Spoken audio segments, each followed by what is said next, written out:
امام اہل سنت مجدد دین و ملت پروانہ شمع رسالت حضرت سیدنا امام احمد رضا فاضل بریلوی رحمت اللہ علیہ کو اللہ تعالیٰ نے 100 سے زیادہ علوم عطا فرمائے تھے اور آپ اس میں مہارت تامہ رکھتے تھے، لیکن آپ نے اصل میدان فتویٰ نویسی کا، فتوے کا معنی جو آج کل عوام میں ہے وہ معنی نہیں کہ فلانے نے فلانے پہ فتویٰ لگا دیا ہے، یہ مسئلہ نہیں، یہ تو آج کل اس کا مفہوم غلط لیا جاتا ہے۔ فتوے کا مطلب یہ ہوتا تھا کہ کوئی پیچیدہ مسئلہ آ جائے تو جو عالم دین قرآن و سنت کی روشنی میں اسے حل کر دیتا تھا، اسے مفتی کہا جاتا تھا، کہ وہ اچھے طریقے سے اس کو حل کر کے لوگوں تک پہنچائے تو اس کو مفتی کہتے ہیں۔ میں آپ کو چند فتوے اعلیٰ حضرت بریلوی کے سناتا ہوں۔ کسی نے پوچھا کہ اللہ کو اللہ میاں کہہ سکتے ہیں؟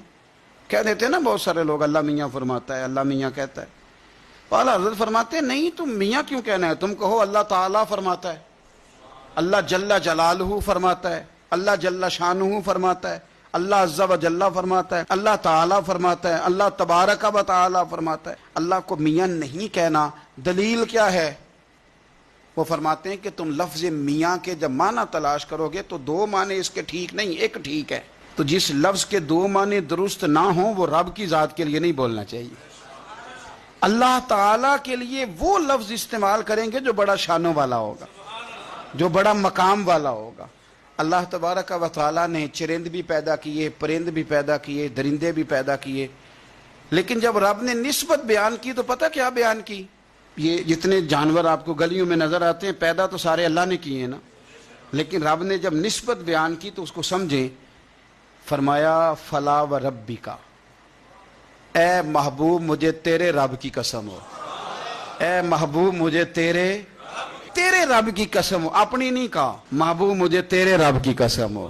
اب یہاں جو خاص نفاست ہے اور جو ایک بہترین محبت کا نقطہ ہے اس کو سمجھے، محبوب مجھے تیرے رب کی قسم ہو۔ تو اعلیٰ حضرت فاضل بریلوی فرماتے ہیں اللہ کی طرف جب نسبت کرنی ہے تو اعلیٰ چیز کی کرنی ہے۔ یہ نہ کہو کہ معاذ اللہ جانوروں کے رب، اللہ رب ہے، پر جب دعا مانگو تو کہو اے امام حسین کے رب، اے امام حسن کے رب، اے مولا مرتضیٰ کے رب، اے سیدہ عائشہ کے رب، پھر تمہارا یہ رنگ ہو۔ ہم نہ بچپن میں جب اسکول میں نظم پڑھتے تھے تو حمد پتہ کیا ہوتی تھی؟ رب کا شکر ادا کر بھائی جس نے ہماری گائے بنائی۔ بھئی اللہ نے گائے بنائی اور کچھ نہیں بنایا، اب یہ نظم ہے۔ اعلیٰ حضرت نے بھی حمد لکھی، لیکن فرماتے ہیں جب رب کریم کے لیے نسبت کرنی ہے تو اعلیٰ چیز کی کرنی، پھر کمزور نہیں۔ اعلیٰ حضرت نے حمد لکھی، اب یہاں حمد کیا ہے؟ رب کا شکر ادا کر بھائی جس نے ہماری گائے بنائی۔